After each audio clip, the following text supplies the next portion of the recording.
Дорогие соотечественники, сегодня по различным сайтам интернета мы слышим о нестабильности в нашей уголке Родины, это в Горно-Бадахшанской автономной области.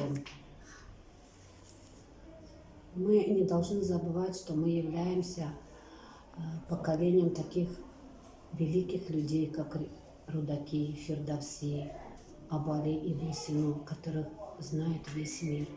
Надо отметить так, что наше молодое поколение, выступая за пределами республики в различных спортивных соревнованиях, занимают призовые места и поднимают наш флаг.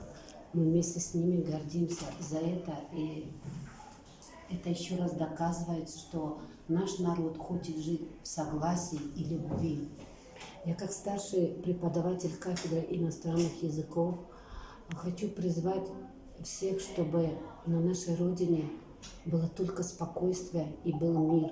Никто, никогда и ничто не заметит нам улыбку матерей, детский радостный смех наших детей.